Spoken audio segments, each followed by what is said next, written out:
같이 기도드리겠습니다.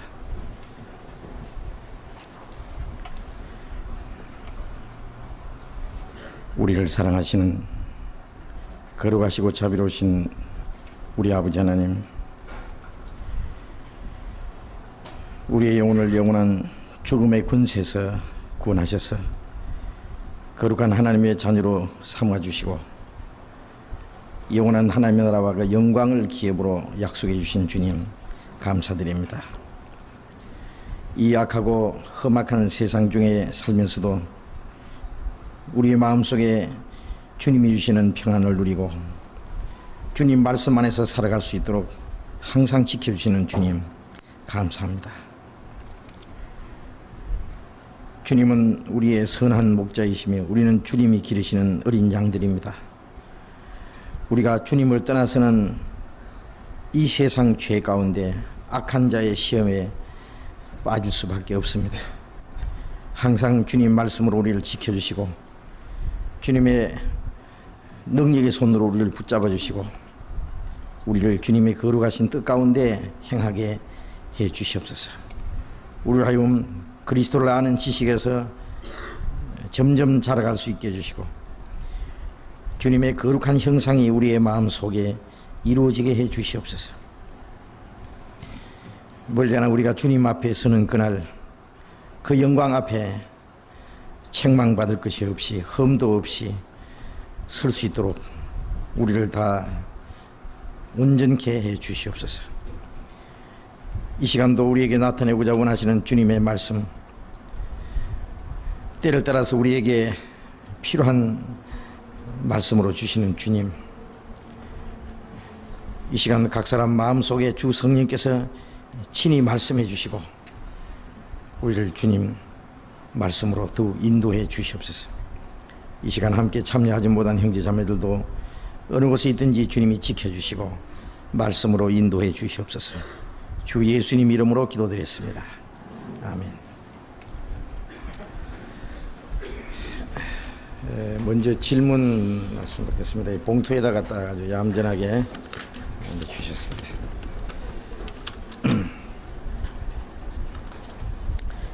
몇 가지 의문이 있습니다. 가르쳐 주십시오. 그리고 누가복음 8장 11절에서 15절 중에 13절 말씀과 4절 말씀에 의문이 생겼습니다.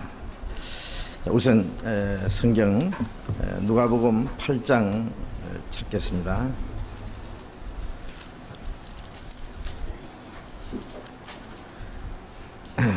누가복음 8장 11절부터 누가복음 8장 11절부터 15절까지 제가 읽겠습니다. 이 비유는 이러하니라. 씨는 하나님의 말씀이요 길가에 있다는 것은 말씀을 들은 자니 이에 마귀가 와서 그들로 믿어 구원을 얻지 못하게 하려고 말씀을 그 마음에서 빼앗는 것이요. 바위 위에 있다는 것은 말씀을 들을 때에 기쁨으로 받으나 뿌리가 없어 잠깐 믿다가 시험을 받을 때에 배반하는 자요. 가시 떨기에 떨어졌다는 것은 말씀을 들은 자니 지내는 중 이생의 염려와 재리와 일락의 기운이 막혀 온전히 결실치 못하는 자요. 좋은 땅에 있다는 것은 착하고 좋은 마음으로 말씀을 듣고 지켜 인내로 결실하는 자니라. 이 말씀 중에 13절은 구원받지 않은 상태를 말씀하는 것인지요. 예를 들어 우리 교회 전도 집회 때 구원받았다고 손들고 간증도 했지만 말씀 배우기 싫어하고 구원면을 거부하는 사람이 이런 경우에 해당되는지요. 이 말씀을 우리 믿는 사람 중에서 적용을 시켜서 아마 생각을 많이 해 보신 것 같습니다. 누가복음 8장에 예수님이 그 씨 뿌리는 비유 중에서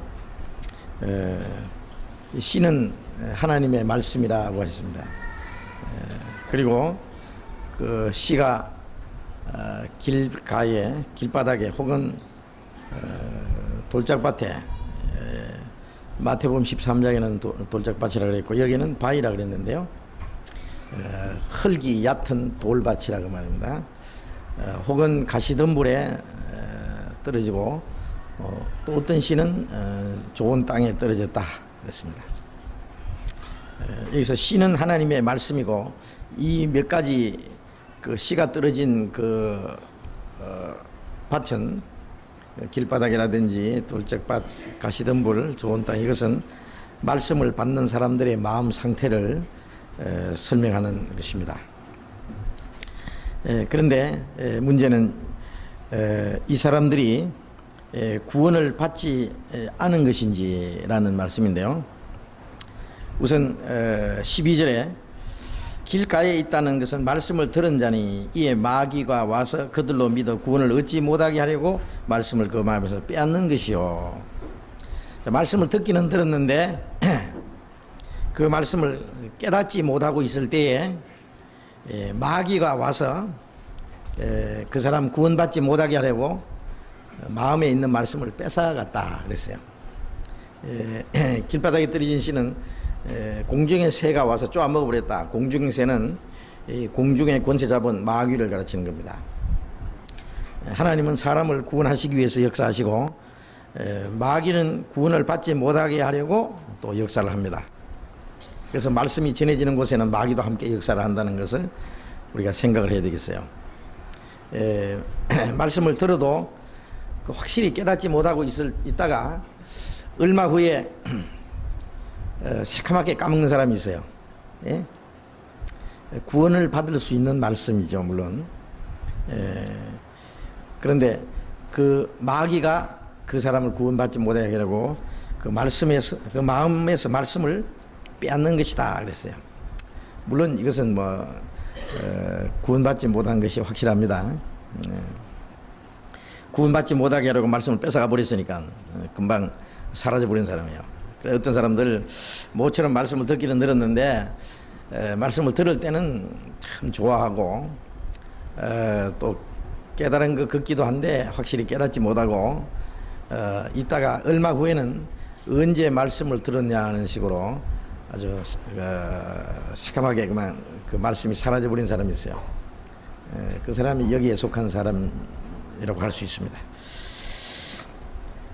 그 다음에 13절에 바위 위에 있다는 것은 말씀을 들을 때에 기쁨으로 받으나 뿌리가 없어 잠깐 믿다가 시험을 받을 때 배반하는 자요.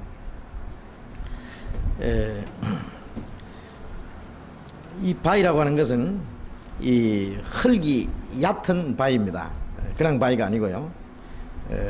흙이 아주 얇은,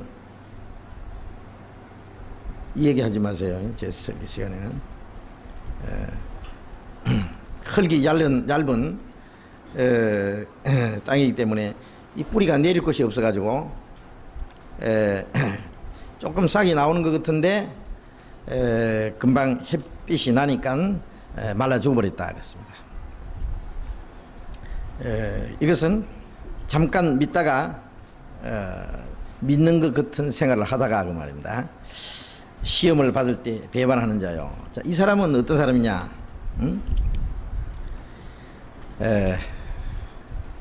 그런데 여기서는요, 이 비유에서는 누가 구원을 받았느냐 안 받았느냐 하는 그 문제보다는 결실을 했느냐 안 했느냐 하는 것을 가르치기 위한 말씀입니다. 물론 여기에 구원을 적용을 시킨다면은 이 두 번째 사람도 구원은 아닙니다.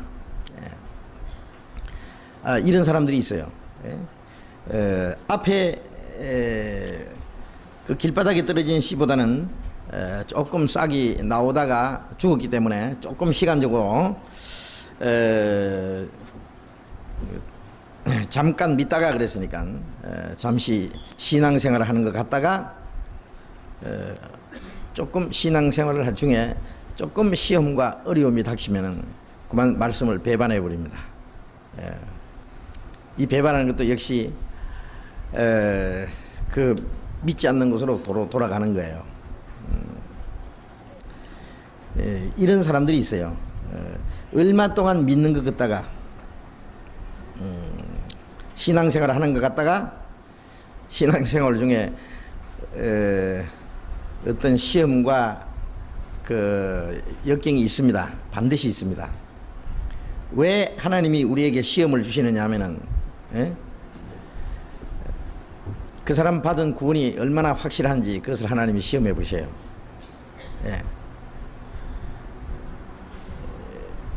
마태복음 3장에 예수님이 요단강에서 침례를 받고 물에서 올라오실 때 하늘이 열리고 이는 성령이 그의 머리에 임하시면서 이는 내 사랑하는 아들이요 기뻐하는 자라 하는 음성이 들렸습니다. 그 다음에 4장에 가면 바로 그런 일이 있은 이후에 예수께서 성령에게 이끌려 마귀에게 시험받으러 광야로 가사 40일 동안 금식하신 후에 줄이셨는데 그게 마귀의 시험이 있었습니다. 예수님이 하나님의 아들이라는 증거를 받으신 후에 성령에게 이끌려 마귀에게 시험받으러 광야로 가셨다. 얼른 생각하면은 납득이 안 가죠. 마귀에게 이끌려 마귀의 시험받으러 가셨다 그러면 이제 이해가 잘 될 텐데 성령에게 이끌려 마귀의 시험받으러 가셨다 그랬거든요. 성령은 하나님의 자녀라는 증거를 받은 사람에게 마귀가 시험하는 것을 허락합니다. 하나님의 자녀는 그 시험을 이기도록 되어 있습니다. 하나님이 사람을 창조하신 두 가지 목적은 사람 하나님처럼 되려고 하다 쫓겨난 마귀를 사람을 통해서 마귀를 정복하고 마귀를 이기는 사람에게 하나님처럼 되는 영광을 주시는 거예요. 그러니까 반드시 구원받은 이후에는 그 성령으로 말미암아 믿음으로 마귀의 시험을 이기도록. 그 마귀의 시험은 여러 가지 있습니다. 네가 만일 하나님의 아들이거든 네가 왜 그렇게 배고파서 그렇게 고난 중에 있느냐 돌멩이로 떡덩이가 되게 하라. 하나님의 아들이거든. 우리가 구원받은 마음속에 이루어진 그 사실하고 밖에 당장 일어나는 사건하고는 정반대의 현상이 일어나요. 내가 하나님의 자녀면은 내가 왜 이렇게 어려운 일이 닥칠까? 하나님의 자녀인데 내게 왜 이런 고난이 오느냐, 시험이 오느냐, 내게 이렇게 왜 가난이 오느냐. 네가 하나님의 아들이면 왜 네가 그 모양이냐. 마귀는 그걸 비웃고 시험합니다. 그러나 예수님은 능력이 없어서 그렇게 굶주린 게 아니죠. 돌멩이를 떡덩이가 되게 할 수 있는 분이지만은 예수님은 한 인간으로서의 시험을 이기셔야만 시험 당하는 자를 도와줄 수 있습니다. 예수님은 우리를 대신해서 시험을 받으셨고 나중에 시험 받는 모든 자를 도와주시기 위해서입니다. 하나님의 자녀들은 어떤 어려움과 고난에 닿아도 시험을 이길 수 있는 힘이 있어요. 하나님 우리에게 시험을 허락하시고 시험을 이길 수 있는 그 믿음과 또 성령의 능력을 주십니다. 기록되었으되 사람이 떡으로만 살 것이 아니요 하나님 입으로 나오는 모든 말씀으로 살 것이니라. 예수님의 말씀으로 이겼습니다. 자, 우리에게 여러 가지 시험이 닥칩니다. 그런데 그 믿음 있는 사람은 믿음은 세상을 이긴다 그랬어요. 그런데 그 하나님과의 확실한 믿음 있는 사람은 조그만 고난과 시험이 닥쳐도 그만 배반해 버립니다. 타 죽어버리는 거예요. 뿌리가 없어. 뿌리라는 것은 말씀의 뿌리를 깊이 박아야 되는데 그게 없어요. 여기에 전도 집회에 구원을 받았다고 손들고 간증도 했지만은 말씀 배우기를 싫어하고 권면을 거부하는 사람이 이런 경우에 해당되는지요 그랬는데 아마 그럴 겁니다. 그런데 구원을 받았다고 간증도 하고 그러는데 얼마 지나고 나면은 그만 옛날로 돌아가는 사람이 있어요. 여기는 말씀 배우기 싫어하고 권면을 거부하는 사람이라 그랬는데요. 꼭 이런 경우가 아니더라도 구원 받았다고 한동안 이제 간증도 하고 형제 자매 그러는데 얼마 지나고 나면은 언제 그랬냐 싶게 그냥 세상 사람하고 똑같이 되는 사람이 있어요. 응? 말씀 배우기 싫어하고 권면을 거부하는 것은 구원을 받은 사람도 그럴 수가 있어요. 우리가 항상 말씀 배우기를 좋아하고 성경 읽기를 좋아하고 합니까? 어떨 때는 밥맛이 없어서 밥 잘 안 먹듯이요. 성경도 싫어하는 사람도 있다고요. 구원 받았어도요. 물론 그 마음이 병든 겁니다. 응? 또 그리스도인들이 어떤 것을 고민하고 그럴 때에 그걸 받아들이지 않고 하는 사람도 있는데 꼭 그걸 보고는 구원을 안 받았다 그럴 수는 없어요. 다만 이 말씀을 배반한다는 것은 믿음에서 떠나는 것을 말합니다. 응? 그렇기 때문에요.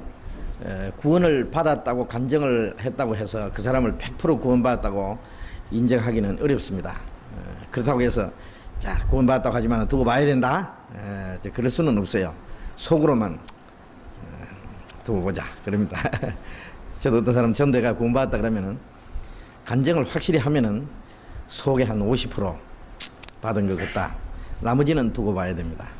하나님은 아시지만은 하나님은 그 사람 마음을 아셔요. 그 사람 믿기만 하면은 그 사람이 구원을 받은지 안 받은지 하나님 아시지만은 사람이 알 때까지는 시간도 걸리고 또 그 마음과 생활이 변화되는 것을 보고 야고보서 2장 있는 대로 너 믿음이 있다고 행함이 없는데 행함이 없는 믿음을 보이라.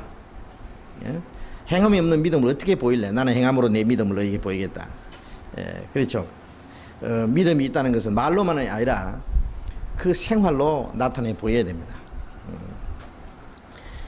그래서 우리가 구원을 받았다 하더라도 그 사람이 확실히 구원을 받았는지는 얼마 기간 동안 두고 봐야 됩니다. 어떤 사람 결혼하려고 아주 구원을 받게 하려고 하는 사람이 있어요. 한 사람이 구원을 받았는데 구원을 받아야 결혼한다 그러니까 아주 성급하게 아주 속성가로 구원해 버려요. 구원받았다니까 얼른 결혼해 버리는데 조금 지나고 나면 아니에요. 당장 그 본색이 드러납니다. 그러니까 얼마간 좀 두고 봐야 됩니다. 그 안독에 있는 그리스도인들도 구원받은 이후에 한 1년간 성경을 배운 이후에 비로소 그리스도인이라 일컬음 받게 되었더라. 적어도 구원받은 이후에 한 1년간 그 사람의 신앙생활을 지켜보아서 그 사람이 크리스찬이라고 하는 이름을 붙여도 괜찮을 겁니다. 확실한 것을 보아서. 그 다음에 14절 말씀에 가시 뜰기에 떨어졌다는 것은 말씀을 들은 자니 지내는 중 이생의 염려와 지리와 일락의 기운이 막혀 온전히 결실치 못하는 자요 라는 말씀에서 지내는 중이라는 말씀이 너무나 두려운 말씀 같습니다. 이 경우가 구원받은 상태인지 아닌지 가르쳐 주십시오. 이 말씀에 보면 앞에 두 가지보다는 훨씬 낫죠. 가시 뜰기에 떨어졌다는 것은 말씀을 들은 자니, 이 사람도 역시 앞에 있는 두 가지 사람도 역시 말씀을 들은 것은 마찬가지인데, 이 가시 뜰기는요, 이 가시 뜰기 사이에 이제 씨가 떨어졌으니까요, 가시 뜰기에 그 기운이 막혀서 잘 자라지는 못하죠. 또 열매를 못 맺고 마는 거예요. 말씀을 들은 자니 지내는 중에 이생의 염려와 지리와 일락의 기운이 막혀. 이 가시라고 하는 것은 그 마음과 생활 속에 이 세상에 이생의 염려, 염려가 죄라는 거 아세요? 우리가 생활 속에 여러 가지 어려운 일이 있지만은 그 염려한다고 하는 것은 그 믿음이 아닙니다. 그 염려를 주께 맡겨버리라고 했으니까 하나님께 맡기고 내 할 수 있는 일을 하고 그 다음에 하나님의 인도하심과 도우심을 기대하는 것이 필요합니다. 염려라는 것도 하나의 불신입니다. 이 생의 염려, 어떻게 살까? 맨 그 염려, 우리가 구원받은 이후에는 어떻게 주를 기쁘시게 하고 어떻게 주님 뜻대로 살까? 그 염려를 좀 해야 되는데요. 맨 육신적인 염려하는 사람 참 문제예요. 또 재리와 이 세상 재물에 대한 그 욕심입니다. 그 다음에 그리스도인들이 주님 안에서 사는 그 보람과 기쁨보다는 이 세상의 일락을 사랑하는 자는 살았으나 죽었느니라. 디모데전서에 그런 말씀이 있는데, 그 이 세상의 쾌락을 추구하는 사람도 있어요. 구원받았으면 우리는 그 새로운 소망이 생겼고 또 삶의 목적이 확실해졌고 우리의 그 가치관도 달라졌고 이 기쁨도 이 세상 사람들이 기쁨과는 다르잖아요. 세상 사람도 먹고 마시고 그 육체의 어떤 쾌락을 가지고 좋아하지만은 우리는 이 마음 속에 있는 즐거움, 주께서 주신 그 내 마음에 두신 그 기쁨은 저희의 포도주와 곡식의 그 풍족할 때보다 더하니이다. 이 세상 재물과 이 세상의 쾌락을 인해서 기뻐하는 것보다도 주님이 우리의 중심 마음속에 주신 기쁨, 영혼 깊숙이 올라오는 그 평안과 기쁨, 그건 세상의 천한 그 기쁨하고 비교할 수 없잖아요. 예. 우리가 예수를 보지 못했으나 살았도다 이제도 보지 못하나 믿고 말할 수 없는 영광스러운 즐거움을 기뻐하느니, 그리스도인들 마음속에는 말할 수 없는 그 영광스러운 즐거움, 이 세상의 그 추하고 참 천한 그 즐거움이 아니라 그 영광스러운 즐거움이 있거든요. 그런데 그리스도인이라고 하는 사람이 이 세상의 어떤 기쁨, 세상의 쾌락을 찾아서 거기에서 만족을 얻으려고 한다면 그 뭔가 잘못된 사람이에요. 그것들이 가시덤불처럼 꽉 그 마음이 있어가지고 결국 그 말씀이 결실치 못한다. 즉 그리스도인에서 올바로 살아가지 못하고 하나님의 자녀로서의 어떤 그 열매가 나타나지 못하는 거예요. 하나님은 구원받은 하나님의 자녀들이 온전하게 되기 원하고 정말 그 열매로 말하면 잘 익은 열매가 되기 원합니다. 그래서 구원받은 이후에 우리가 육신에 속해 살아서 적당적당 살아도 괜찮다 그런 말씀 없습니다. 마태복음 5장 48절에 보면은 하늘에 계신 너희 아버지의 온전하신 것 같이 너희도 온전하라. 하나님의 자녀들은 하나님 아버지처럼 온전하게 되라고 명령하십니다. 우리가 어떻게 하나님처럼 온전하게 되겠어요? 하나님처럼 온전하게 될 수는 없지만은 적어도 표준은 하나님처럼 되는 거예요. 점점 닮아가야 됩니다.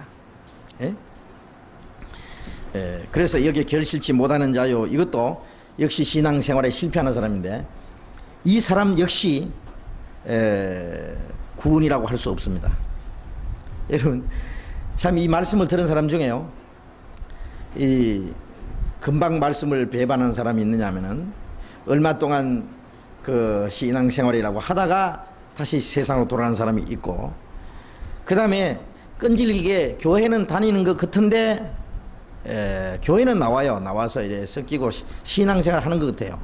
금방 말라 죽지 않은 것 같은데, 그런데 그 사람 마음속에는 하나님의 말씀이나 그 하나님의 사랑이나 그 주님을 위해서 살아가는 것 생애보다는 세상적인 것이 항상 꽉 들었어요.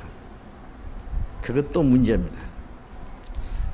그 사람을 보고 누가 구원을 받았다고 하겠느냐 그래요. 그렇기 때문에 제가 자주 말씀드리잖아요. 내가 구원을 받았다고 하더라도 그 구원을 받았다는 그것만 가지고 만족하고 안심할 것이 아니라 그 마음과 생활이 그리스도인으로서 합당하게 연결이 돼야 됩니다. 좋은 나무는 좋은 열매를 맺도록 되어 있습니다. 열매를 보아 그 나무를 안다 그랬어요. 나무도 좋다 하든지 열매도 좋다 하든지, 나무도 좋지 않고 열매도 좋지 않든지 하라. 열매로 그 나무를 아느니라. 나무는 좋은데 열매는 나쁘다. 그건 이율배반적인 말입니다. 어떻게 그 가시나무에서 포도를 딸 수 없는 것처럼 사과나무에서 어떻게 탱자가 맺히느냐 그래요. 그럴 수 없잖아요. 그래서 이 그리스도인에서 결실 못하는 그리스도인의 그 생애, 그리스도의 형상, 그리스도인의 그 삶이 이루어지지 않는다면은 세상 사람들처럼 이생의 염려, 재리의 유혹, 세상의 그 기쁨 그런 것을 찾아 헤매고 그것을 위해서 산다면은 몸뚱 아니면 예배당 왔다 갔다 한다면은 그게 뭐냐 그겁니다.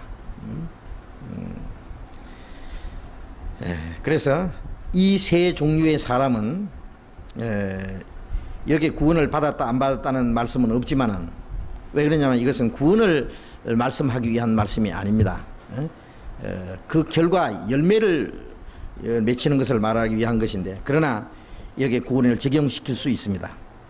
그것은 이 세 종류 사람은 다 확실한 구원이라고 할 수 없습니다.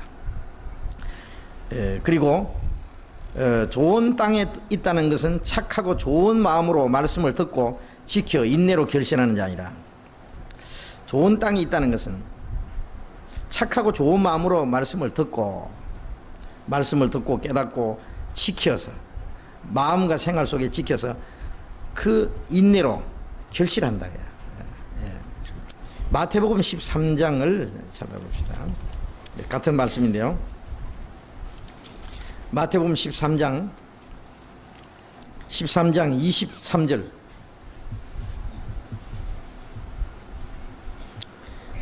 23절 같이 읽겠습니다.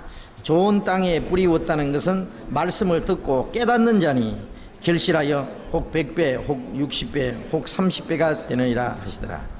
좋은 땅에 뿌리 있다는 것은 말씀을 듣고 깨닫는 자니 확실히 깨닫는 사람입니다. 확실히 깨닫는 사람. 이 사람은 결실하여 듣고 지켜 인내로 결실한다고 누가복음 그래 돼 있잖아요. 여기는 결실하여 100배, 60배, 30배가 되느니라.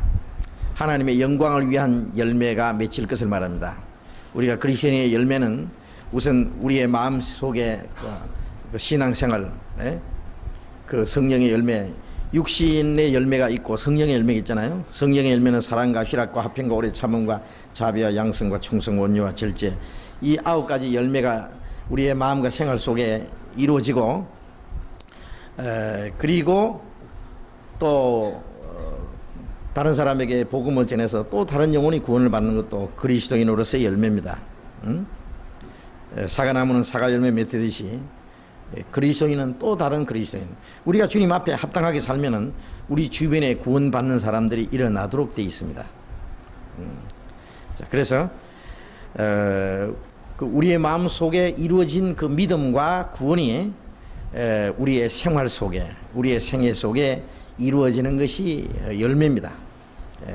그것은 확실히 이루어진 것이 밖으로 나타나는 결과이기 때문입니다. 그래서 이 4가지 비유 중에서 확실한 구원은 마지막에 좋은 땅에 떨어진, 이 좋은 땅이 따로 있습니까? 처음에는 다 누구든지 길바닥 같은 돌짝받고 가시덤불 같은 그런 마음이었어요. 이 타락된 마음. 그런데 이 길바닥 같은 그 단단한 땅을 갈고 돌멩이를 캐내고 가시덤불을 캐내고 흙을 부드럽게 만들어서 이제 씨앗을 뿌리는 것처럼 우리가 말씀을, 그래 우리 전도 집회 할 때는요, 그 천년 그 말씀 구원받을 수 있는 준비가 안 된 사람 말씀을 듣는 가운데 그 마음이 부드럽게, 그 강팍한 마음이 이제 단단한 땅을 갈듯이 또 숨은 죄들을 드러내고 또 세상 욕심 같은 거, 그런 것들 가시덤불을 자꾸 캐내는 것처럼 이 세상 것이 얼마나 그 거짓되고 헛되다는 것을 알므로써 그런 것을 포기하고 그 이상 정말 하나님이 주시는 구원을 간절히 받고자 하는 마음, 그것이 정말 옥토 같은 마음이 준비되는 겁니다. 그게 하나님의 말씀이 뿌려지고 거기서 정상적인 신앙이 이루어지고 또 결실이 이루어질 것입니다. 그 다음에 또 한 가지 질문, 고린도전서 13장 1절에서 4절까지 언뜻 상식적으로 이해가 안 됩니다. 가르쳐 주십시오. 그랬습니다. 고린도전서 13장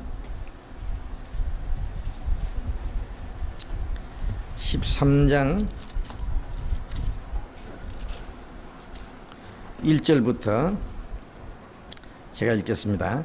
내가 사람의 방언과 천사의 말을 할지라도 사랑이 없으면 소리나는 구리와 울리는 꽹과리가 되고, 내가 예언하는 능이 있어 모든 비밀과 모든 지식을 알고 또 산을 옮길 만한 모든 믿음이 있을지라도 사랑이 없으면 내가 아무것도 아니요. 내가 내게 있는 모든 것으로 구제하고 또 내 몸을 불살하게 내어 줄지라도 사랑이 없으면 내게 아무 유익이 없느니라.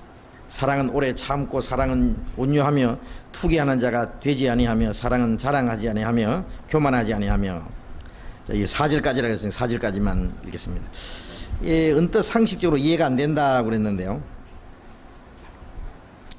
우리가 이 고린도전서 13장을 한번 공부한 때가 있었는데요. 나중에 그 탭을 찾아서 한번 구해서 들어보시길 바랍니다. 이 고린도전서 13장은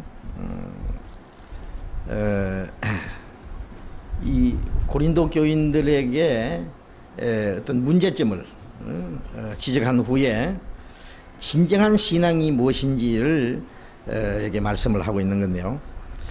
고린도 교인들은 물론 구원받은 사람으로서 신앙이 성장하지 못하고 육신에 속해 있던 사람이라고 이제 지적하고 있습니다. 성장하지 못한 것은 아직 그 육신에 속한 사람, 육신의 탈을 못 보스리고 있는. 그래서 교회 안에서 형제 자매들 가운데 시기 질투가 있고 분쟁이 있고 편당이 있고 또 도덕적으로 그리스도인이 지어서는 안 되는 죄가 있고 여러 가지 이 모순스러운 일들이 많이 있었어요. 그러면서도 또 한편에는 그 사람들이 아주 그 교만해 있었습니다. 자기들이 신령하다고. 왜 그러냐면은 이 사람들은 방언도 하고 예언도 하고 여러 가지 은사를 받았다고, 신령한 은사를 받았다고.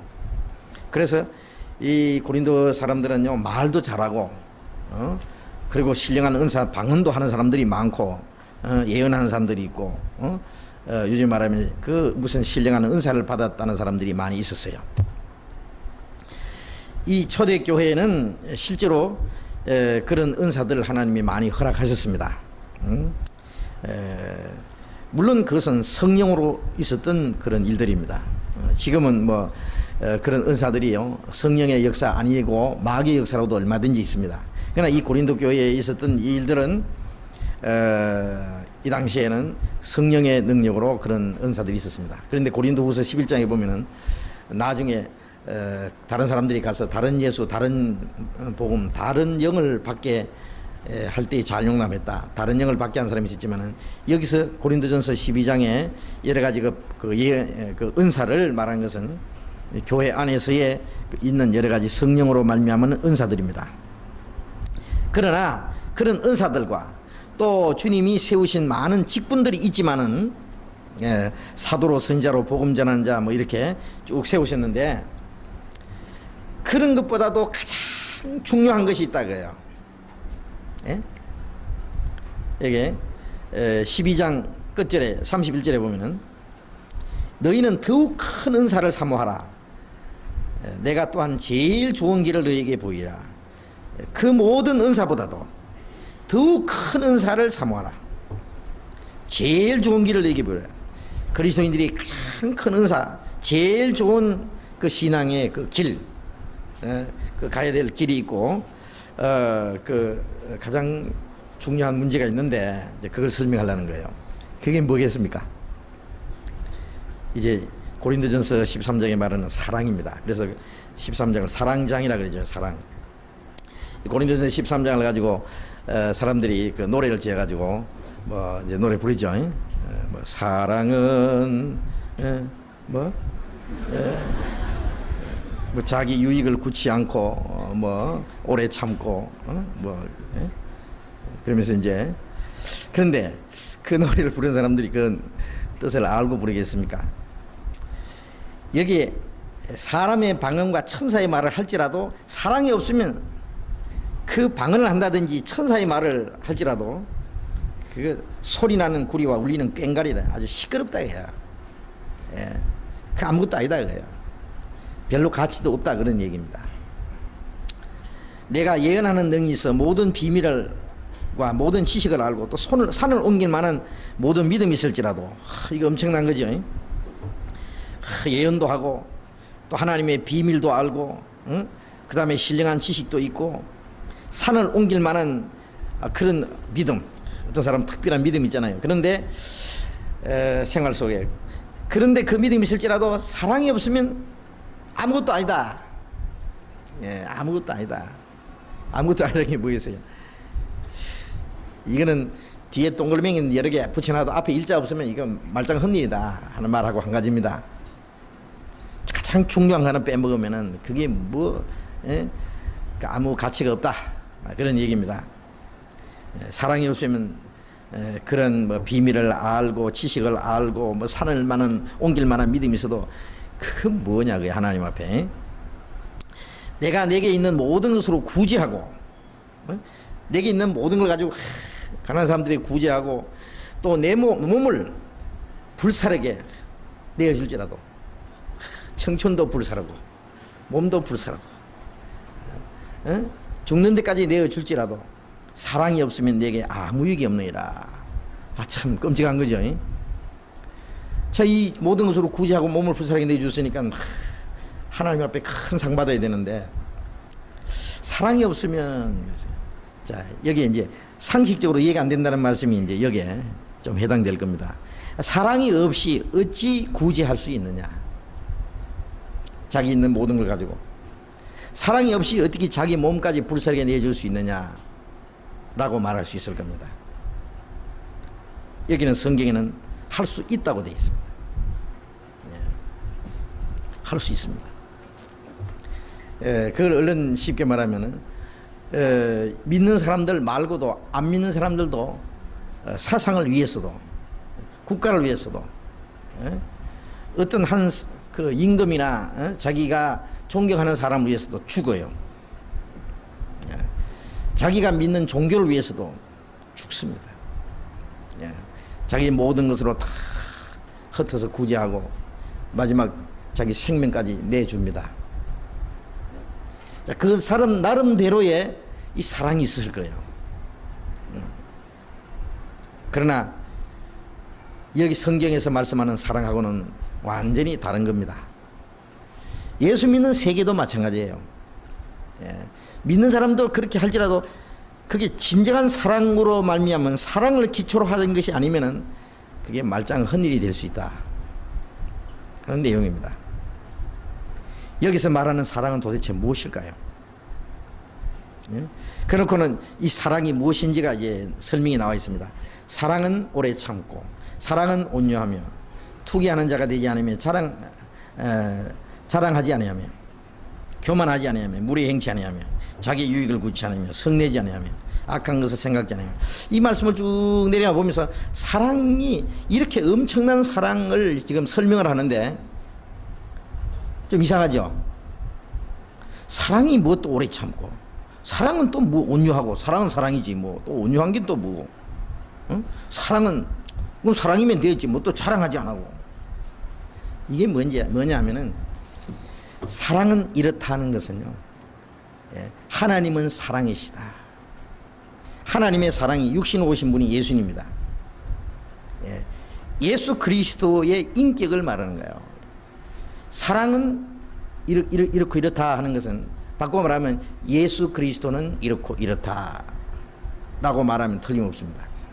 예수 그리스도는 오래 참으시는 분, 예수 그리스도는 온유한 분입니다. 그는 투기하지 않고 자랑하지 않고 교만하지 않고 무례 행치 않고, 예수님 자신을 말합니다.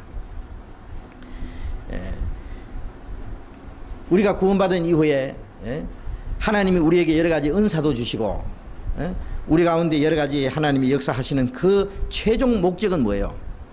아까 그 열매를 맺게 하려 함이라 했는데 온전히 결실한다는 말처럼 정말 하나님의 자녀로서의 그 열매가 이루어지게 했습니다. 그 열매라고 하는 것은 하나님의 아들의 생명을 심어줄 뿐 아니라 그 아들의 인격, 아들의 형상을 우리 안에 이루기 위한 것이 우리를 구원하는 목적이에요. 그리스도의 생명과 그리스도의 그 인격, 그리스도의 성품을 우리에게 주시고, 그리고 그리스도와 함께 영광을 받게 하시는 거예요. 우리가 그리스도의 생명을 받았어요. 그 다음에 우리가 신앙생활하는 가운데 최종 목적은 뭡니까? 우리가 무슨 은사를 받았든 간에, 우리가 주님 위해서 무엇을 하든 간에 그 모든 것에 결국 우리가 바라는 것은 그리스도와 같이 되는 거예요. 그리스도. 그래서 바울 사도는 내가 너희 속에 그리스도의 형상이 이루기까지 내가 다시 해산하는 수고를 하노라. 그들을 구원받게 하려고 해산하는 수고를 했는데, 구원받은 이후에 그들 속에 그리스도의 형상이 이루기 위해서 다시 해산하는 수고를 한다. 그렇습니다. 어머니가 자녀를 낳기 위해서 해산하는 수고를 하고 그 자식이 그 훌륭하게 정말 그 훌륭한 인격자가 되기 위해서 말할 수 없는 그 고민을 하고 수고를 하고 애를 태우고 그러잖아요. 자식으로 낳으면 되겠지 뭐 어떻게 행동하든지 뭐 어떻게 살든지 뭐 그까지 무슨 상관이냐 그런 사람이 있습니까? 낳기만 해가지고 뭐 내버려 두어요? 아닙니다. 그 자식이 제대로 되지 않으면은 속으로 저런 자식은 차라리 없었으면 좋겠다. 그런 마음이 한두 분이 아닐 겁니다. 저것도 자식이라고. 저것도 자식. 하나님 심정도 마찬가지죠. 로마서 8장 있습니다.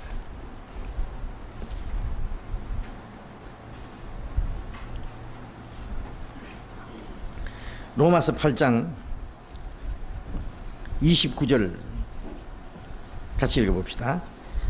하나님이 미리 아신 자들로 또한 그 아들의 형상을 본받게 하기 위하여 미리 정하셨으니 이는 그로 많은 형제 중에서 맏아들이 되게 하려 하십니다. 많은 형제 중에서 많은 형제들은 구원받은 하나님의 자녀이고 예수님은 이제 맏아들입니다. 예수님이 죽으시기 전에는 독생자인데 이제는 많은 형제가 탄생했기 때문에 맏아들인데 미리 아신 자들로 또한 그 아들의 형상을 본받게 하여 미리 정하셨으니 예수 그리스도 안에서 하나님이 우리를 정하시고 우리를 구원하신 것은 아들의 형상을 본받게 하기 위해서입니다. 아시겠어요? 맏아들의 생명을 그 작은 아들들에게 나눠주고 하나님이 미리 죽었을 때 거기서 맺어지는 많은 미랄도 같은 미랄이요. 같은 모양입니다. 같은 생명인 동시에 그 아들의 형상을 본받게 하기 위해서입니다. 본받게 하기 위해서. 그래서 갈라디아서 5장 19절에 4장 19절에 그리스도의 속에 그리스도의 형상이 이루기까지 그리스도의 형상이 이루기 그 고린도전서 13장이 그 사랑이라는 것이 요한일서 4장 18절에 하나님은 사랑이시라. 하나님은 사랑이 많은 분이다. 하나님은 사랑을 하시는 분이다. 그게 아니고 하나님 자신이 사랑입니다. God is love. 하나님은 사랑이시다. 하나님은 사랑의 근원이 사랑 자체예요, 바로. 그래서 그 그리스도의 인격을 하나님의 사랑이 우리의 마음 속에 이루어지기 위한 것이 목적입니다. 그것이 없다면은 아무리 좋은 거 다 있어도 그게 무슨 소용이 있겠느냐 그거예요. 아무리 좋은 걸음을 주고 물을 주고 다 해도 결실치 않으면은 무슨 소용이 있겠느냐. 여러 가지 은사들은 하나의 수단이라면은 그 사랑의 그 열매가 맺어지는 것은 그 결과입니다. 목적입니다. 그 다음에 또 한 가지 질문. 에스겔 4장 찾아봅시다.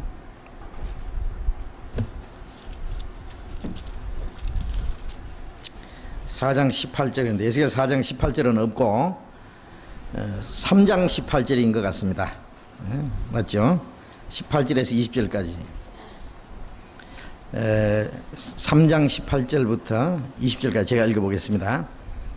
가령 내가 악인에게 말하기를 너는 꼭 죽으리라 할 때에 네가 깨우치지 아니하거나 말로 악인에게 일러서 그 악한 길을 떠나 생명을 구원케 하지 아니하면 그 악인은 그 죄악 중에 죽으려니와 내가 그 피값을 네 손에서 찾을 것이요 네가 악인을 깨우치되 그가 그 악한 마음과 악한 행위에서 돌이키지 아니하면은 그는 그 죄악 중에서 죽으려니와 너는 네 생명을 보존하리라. 또 의인이 그 의에서 돌이켜 악을 행할 때에는 이미 행한 그 의는 기억할 바 아니라 내가 그 앞에 그치는 것을 두면 그가 죽을지니 이는 네가 그를 깨우치지 않음이라. 그가 그 죄 중에서 죽으려니와 그 피값은 내가 네 손에서 찾으리라. 여기까지입니까? 이 말씀이 참 무서운 말씀이라고 생각합니다. 이 말씀과 예수님께서 말씀하신 소자에게 물 한 그릇 대접한 일도 잊지 않고 갚겠다 하신 말씀이 우리가 이 다음에 주님 앞에 섰을 때에 어떻게 양립이 될 수 있는지 가르쳐 주십시오.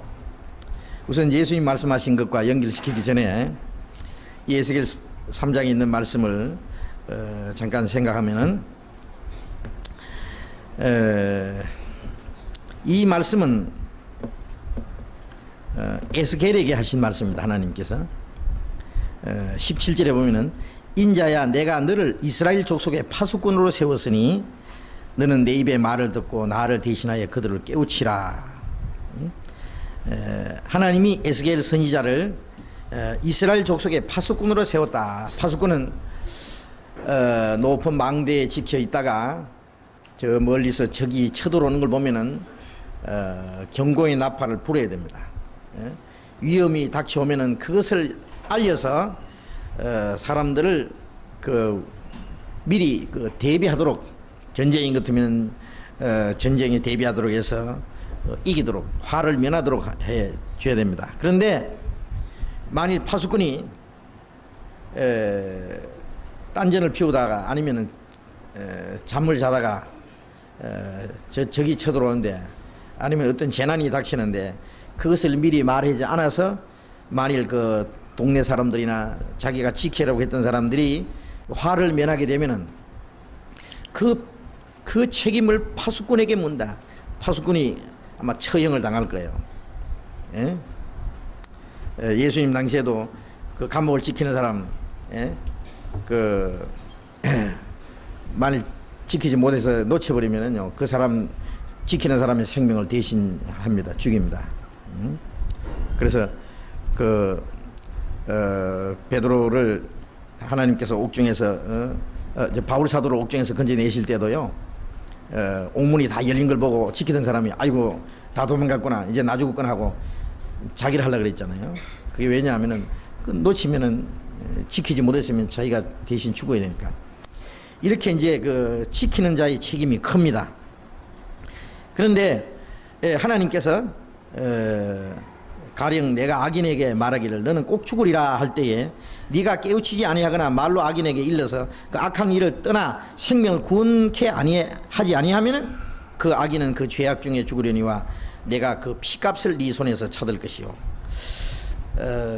만일 죽을 죄인을 깨우쳐서 그 생명을 돌이키게 하지 아니하면은 그 악인은 죄 가운데 죽지만은 그 피값을 네게서 찾을 것이다. 이거 참 무시무시한 말씀이죠. 또 악인을 깨우치되 그가 악한 마음과 악한 행위에서 돌이키지 아니하면은 그 죄악 중에서 죽으려니와 너는 생명을 보존하리라. 깨우치되 만일 듣지 아니하면은 그 사람 죄 가운데 죽을 것이고 너는 책임이 없다 그거예요. 그러니까 깨우치지 않는 책임을 묻는 겁니다. 이게. 또 그 의인이 의에서 돌이켜 악을 행할 때에는 이미 행한 의는 기억할 바 아니라 내가 그 앞에 그치는 것을 두면은 그가 죽을지니 이는 내가 그를 깨우치지 않음이라. 악인이 의인이 만일 의로운 일을 했는데 갑자기 돌이켜서 악을 행할 때는 이미 행한 의는 기억할 바 아니다. 그리고 만일 의에서 돌이켜서 죄를 지으면은 그 죄 가운데서 죽을 것이다. 그런데 이런 내용은요, 구약 시대에 있었던 사건하고 신약 시대의 일하고는 차이가 있습니다. 왜 구약 시대에는 구약 시대의 사람들, 즉 이스라엘 사람들이죠.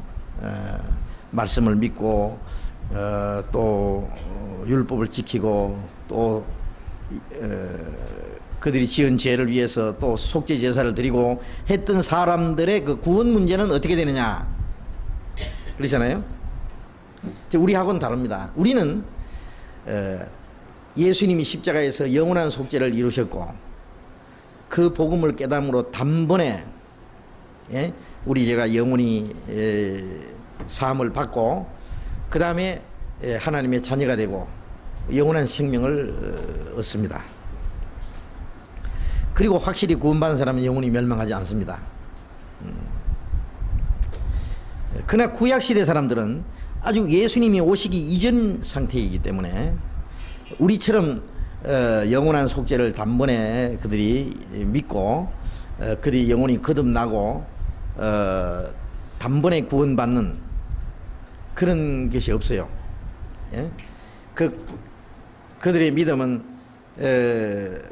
하나님을 믿고, 예? 그 다음에 하나님의 말씀을 순종하고, 또 그들이 죄를 지으면은 속죄 제사를 드리고, 그 다음에 또 하나님의 말씀을 순종하고, 또 잘못하면 속죄 제사 드리고, 그런 일들이 쭉 계속 이어져야만 구원이 완성이 됩니다. 알겠습니까? 우리 구원하고는 달라요. 그게 다릅니다. 만일 그들이 한때 하나님을 의지하고 또 양을 잡고 소를 잡고 제사했다고 할지라도 그들이 만일 하나님을 떠나서 죄 가운데 빠지면은, 예? 돌이키지 않으면은 그냥 그 영혼까지 멸망을 당할 거예요. 예. 그렇기 때문에 의인이라고 하는 것은 한때 하나님의 말씀을 순종하던 사람을 일컬어서 말하는 거죠. 그러나 그들이 돌이켜서 악을 행할 때에는 이미 행한 의인은 기억한 바 되지 않고 그는 그 죄 가운데 죽을 것이다. 그렇기 때문에 의인이 죄 가운데 빠지면 그 사람을 다시 돌이켜서 구원을 받게 해야 된다. 하나님께 돌아오게 된다. 예. 자, 그래서 우리하고는 구원의 문제가 다르다는 것은 일단 우선 알아놓고요. 그렇기 때문에 구약시대 사람들은 성경에 나타나는 확실한 사람 외에는 어떤 사람이 참으로 구원받는지 안 받는지 알기가 어렵습니다.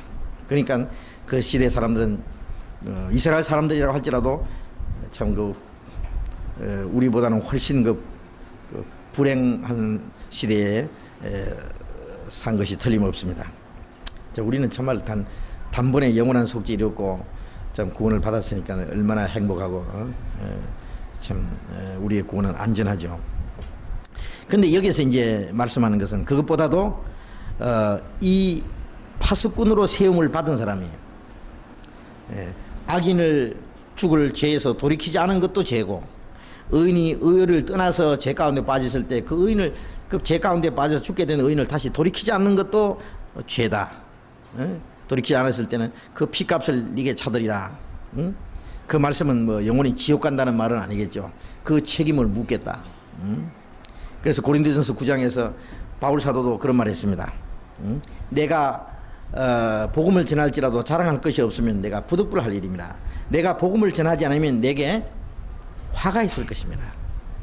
이 진리를 깨달은 사람들은요, 이걸 전하지 않으면 안 되는 그 책임을 느낍니다. 예?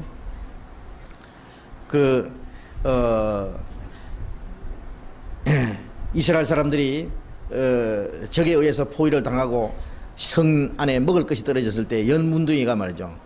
예? 자, 우리가 성내에 들어가도 먹을 것이 없으니까 굶어 죽을 것이고 차라리 저 적진에 가서 우리가 항복을 하고 먹을 것 좀 얻어먹자. 가보니까 하나님이 다 쫓아내가지고요. 예? 그들이 급히 도망감으로써 막 전부 다 내버리고 갔잖아요. 막 실컷 먹고 감추고. 나중에 그랬어요.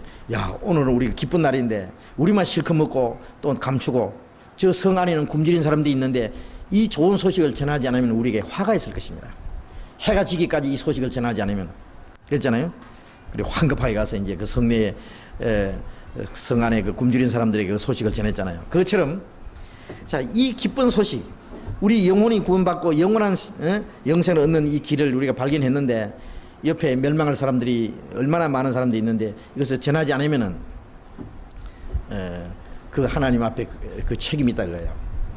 그래서 우리가 전도할 수 있는 기회에 전도하지 않으면 우리에게 큰 책임이 있다는 걸 알고, 그렇다고 해서 뭐 전도하지 않으면 지옥 간다 그런 말은 아닙니다. 그 책임이 있습니다. 그런데 그 전도는 물론 그 우리의 개인의 힘으로 되는 것은 아닙니다. 하나님이 에스겔에게 주신 이 책임, 파수꾼을 세웠다는 것은 여기에 우리 개인의 물론 다 파수꾼의 책임이 있지만은 그러나 우리는 교회로서의 책임이 있는 겁니다. 거기에는 말씀을 전하는 사람이 있고 또 전도하는 사람이 있고 거기에 복음이 전해지고 그 복음이 전해지는 그 하나님의 역사를 위해서 우리 마음을 모아서 우리 개인이 파수꾼이랑보다도 우리가 함께 그 파수꾼의 역사를 이루어가는 거예요. 우리가 함께. 그래서 우리가 거기에 참여한다고 하는,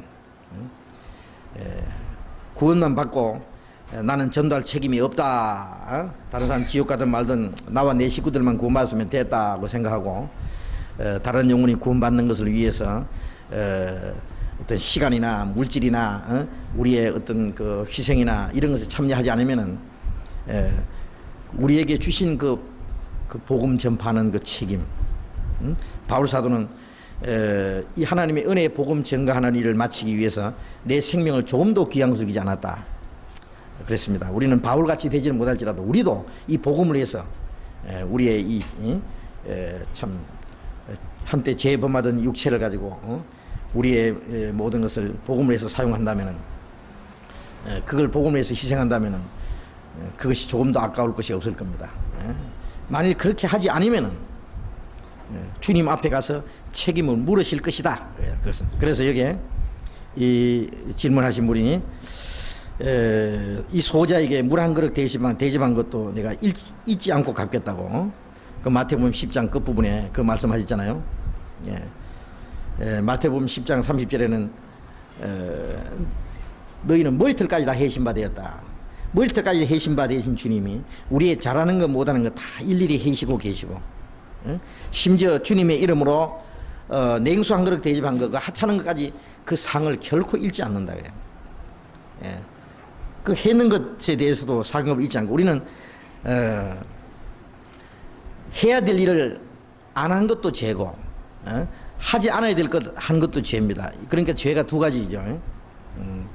성경에는 하라는 것도 있고 하지 말라는 것도 있습니다. 하지 말라고 한 것을 하는 것은 도덕적인 죄입니다. 뭐 살인하지 마라, 간음하지 마라, 도질하지 마라, 거짓말하지 마라, 탐내지 마라. 하지 말라고 한 거 하는 것은 되게 도덕적인 죄고, 하라고 한 걸 하지 않은 것은 하나님 앞에 그리스도인으로서의 마땅히 해야 될 의무, 책임, 그런 게 될 겁니다. 그 하라고 한 것도 하지 않은 것도 죄가 될 거예요. 한 것에 대한 거기에 대한 상급도 하나님이 주실 것이고, 하라고 한 것에 하지 않은 것에 대해서 책임도 주님이 물으실 겁니다. 두 가지 다. 만큼 말씀드리고, 또 한 가지 질문. 마태복음 27장 52절 찾아보겠습니다.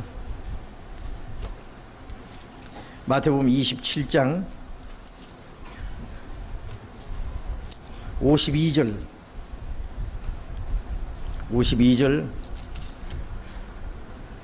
53절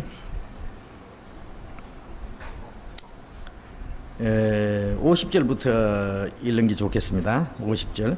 예수께서 다시 크게 소리 지르시고 영원히 떠나시다. 이에 성소 휘장이 위로부터 아래까지 찢어져 둘이 되고 땅이 진동하며 바위가 터지고 무덤들이 열리며 자던 성도의 몸이 많이 일어나되, 예수의 부활 후에 저희가 무덤에서 나와서 거룩한 성에 들어가 많은 사람에게 보이니라. 이 말씀이 궁금합니다. 그랬습니다. 이 말씀 얼른 들으면 참 얼른 이해하기 어렵죠. 예수님이 십자가 죽으실 때에 있었던 사건인데요. 예수님이 마지막에 다 이루었다 그리고 머리를 숙이시고 영원히 돌아가셨습니다. 그런데 성소 휘장이 위에서부터 아래까지 찢어져 둘이 되고, 틀림없이 예루살렘 그 성전에 있는 휘장이 위에서부터 아래까지 찢어져 버렸을 거예요. 그것은 하나님과 인간 사이에 가로막힌 담이 흐러진 걸 말하는 겁니다.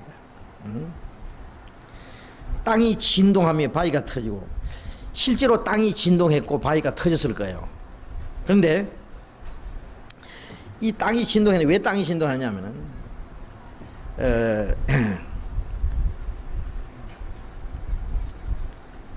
그때는 땅만 아니라 하늘도 한번 진동하리라. 히브리서에 그런 말씀이 있는데, 이거는 하나님이 이 땅을 심판할 거를 말하는 겁니다. 심판.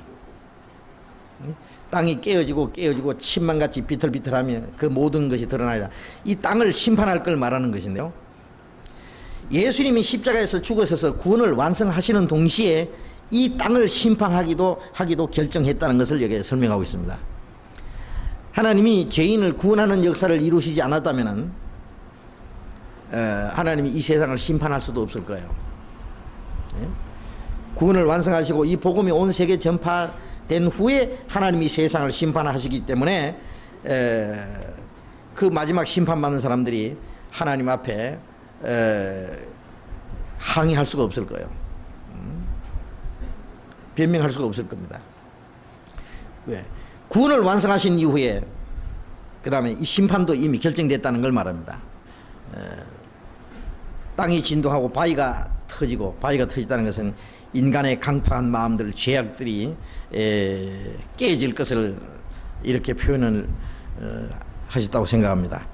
무덤들이 열리며, 자, 문제는 여기 무덤들이 열리며 자던 성도의 몸이 많이 일어나되 예수의 부활 후에 저희가 무덤에서 나와서 거룩한 성에 들어가 많은 사람에게 보이니라.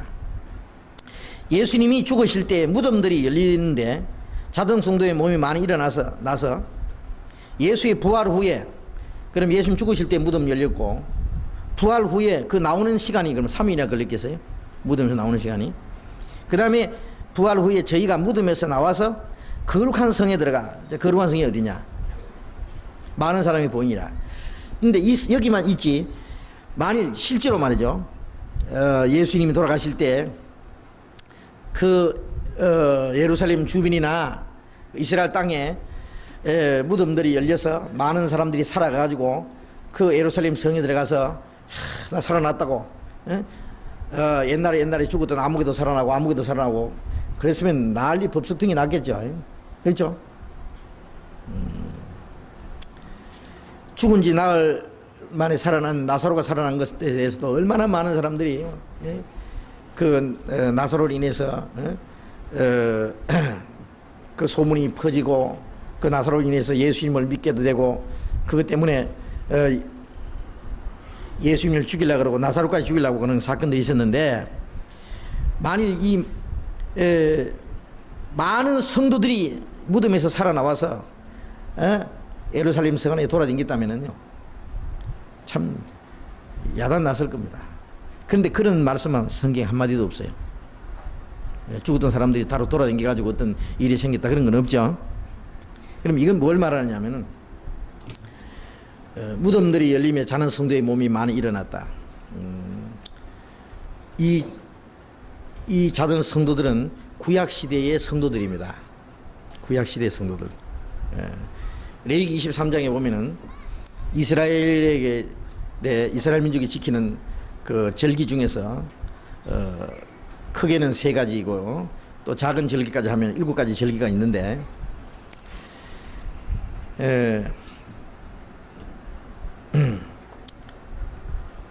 처음에 제일 중요한 절기가 이제 6월절, 그 다음에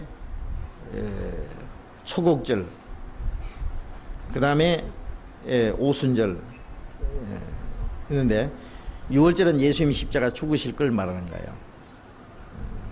6월절 장으로. 그 다음에 6월절이 지난 이후에 7안식일 후에 77이 49, 50일째 되는 날 오순절인데요. 예.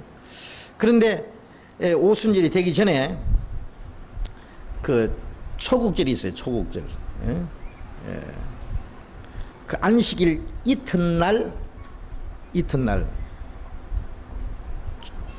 초국절입니다. 초국절에는 이스라엘 사람들이 가나안 땅에 들어가서 처음 농사해가지고 첫 이삭 한 단을 묶어서 흔들어서 하나님 앞에 드립니다. 그게 초국절입니다. 예. 그 이스라엘 땅은 천국의 그림자이고 그 이스라엘 땅에 들어가서 농사를 지어서 첫 곡식은 천국에 들어갈 첫 열매를 가르치는 건데, 예. 그 안식 후 첫날에 그 첫 이삭을 흔들어서 그 초국절을 지키는데요. 그건 안식 후 첫날에 예수님이 부활하실 걸 말하는 것이고, 예수님이 부활하심으로 예수님 혼자서만 부활하신 것이 아니라 구약시대의 성도들, 구약시대의 성도들입니다. 얼마의 많은 사람이 부활했는지는 모르지만은 그 구약시대 성도들이 부활한 것만은 틀림없습니다. 그래 부활해서 그들이 거룩한 성에 들어가서, 거룩한 성은 예루살렘 성이 아닙니다. 예루살렘은 이제 예수님 시대에 와서는 다시는 거룩한 성이 아닙니다. 마태복음 23장에 보면 예수님이 예루살렘 성을 가르쳐 예루살렘에 예루살렘아 선지자들 죽이고 네게 파송된 자를 돌로 치는 자요, 네 집이 황폐하여 버림받으리라. 이제는 하나님의 집이 아니고 너희 집이 황폐하여 버림받으리라. 저주받을 예루살렘 그 성전도 다 박살날 것 같은 그 성전은 다시는 예루살렘 성은 다시는 거룩한 성이 아닙니다. 이제는 지상에 있는 예루살렘은 거룩한 성이 아닙니다. 이제는 요한계시록에 나오는 새 예루살렘, 거룩한 성입니다. 여기에 거룩한 성에 들어가서 많은 사람이 보였다고 하는 것은 하늘나라입니다. 하늘나라.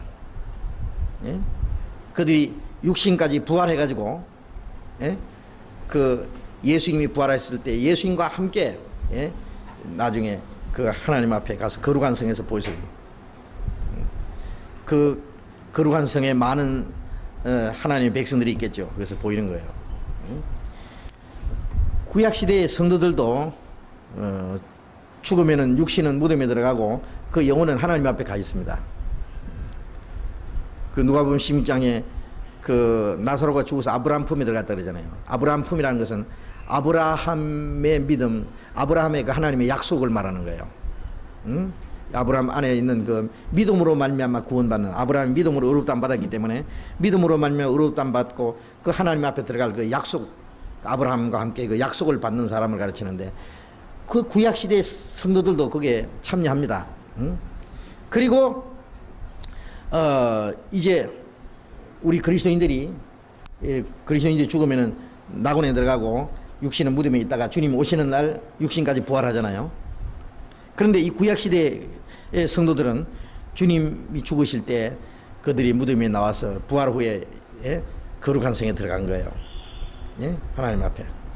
그렇기 때문에 이것은 실제로 있었던 사건이고, 이 성경을 이렇게 기록한 것은 이것은 성령의 감동 아니면 이렇게 기록될 수 없습니다. 마태가 이것을 그 무덤이 열리고 그 부활해 가지고 그 사람들이 예루살렘에 돌아다니는 이 마태복음을 기록한 마태가 본 일이 없어요. 그는 하나님의 성령으로 이것을 기록한 겁니다. 이것은 또 훗날 예수님이 죽으심으로 말미암아 죄와 사망의 권세가 깨지고 무덤이 열다는 것은 이제는 우리에게 부활의 소망이 주어졌다는 것을 가르치는 겁니다. 그래서 그리스도인들의 부활을 약속한 것, 말씀도 됩니다. 이 말씀은 우리도 주님과 함께 주님이 오실 때 죽었던 성도들은 무덤에서 살아나고 살아있는 그리스도인들은 변화돼서 우리도 하나님 앞에서 거룩한 성에 가서 이제 성도들 앞에서 우리의 몸을, 그 영광스럽게 된 몸을 서로 보이겠죠. 예수님이 죽으심으로 말미암아 이 사실들이 이루어진 겁니다. 구약시대 그리스도인들의 그 믿음도 예수님이 죽으심으로 완성이 됐고, 구약시대 그리스도인들이 예수님이 오셔서 우리에게 주신 구원이 아니면 그들이 믿음이 완성되지 못한다 그랬어요. 그래서 그 믿음 구원의 완성이라는 것은 우리 영혼 구원뿐 아니라 육신의 부활까지 이루어지는 것이 구원의 완성이기 때문에 그 구원의 완성이 이루어질 것을 가르칩니다. 자, 질문 받다 보니까 시간이 많이 갔어요. 오늘 사도행전을 공부하려고 했는데 또 오늘 저녁에 못 하겠습니다. 마칠까요 이제? 지금 없으면 더우시죠? 마칩시다. 기도드리겠습니다.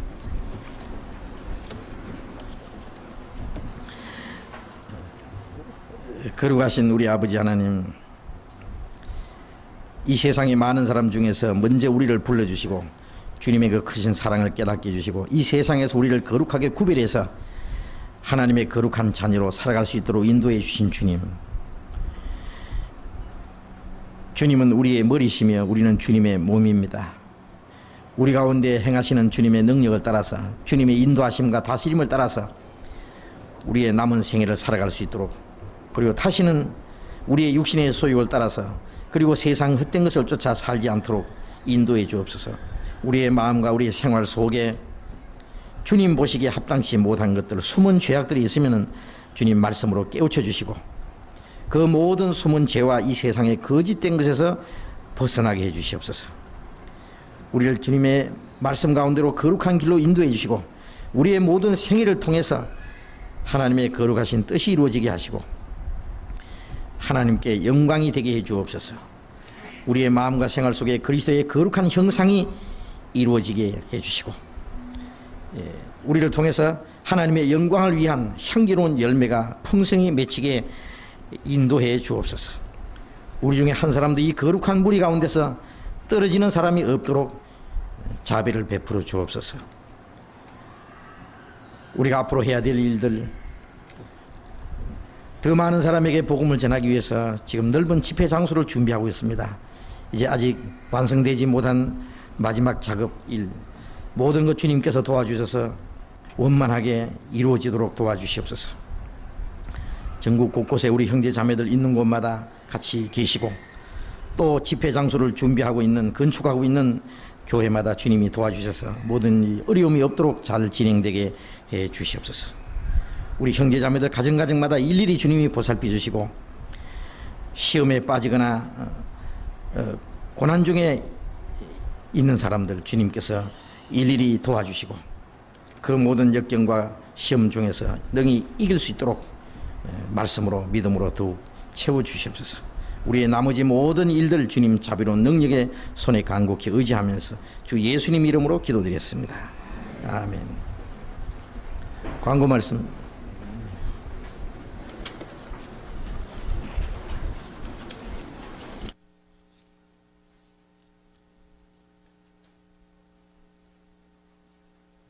잠깐만 기다려 주십시오. 광고 있습니까? 광고 있으세요?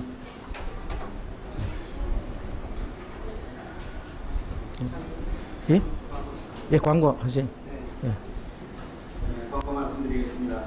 어머니 임원 모임이 9월 2일 교회에서 예정되었었는데요. 갈릴리 수양관으로 장소를 바꿔서 모이기로 했습니다. 출발은 오전 8시에 남부터미널에서 출발하고 시간이 늦으신 분은 각자 오시기 바랍니다. 만나는 장소가 남부터미널 공주 매표소 앞입니다. 비가 올 경우에도 예정대로 갈릴리 수양관에서 모입니다. 각 조장님들과 집사님들까지 모두 참석해 주시기 바랍니다. 대학생 모임 방문입니다. 9월 3일 토요일 대학부 모임이 서울대학교에서 있겠습니다. 서울대 정문으로 아침 10시까지 모여주시기 바랍니다. 사구역장 이형 형제님 오셨으면 사무실에서 18구역장이 연회되어 정하고 있습니다. 와주시기 바랍니다. 광고 말씀 마치겠습니다. 네, 마치겠습니다. 안녕히 돌아가시기 바랍니다.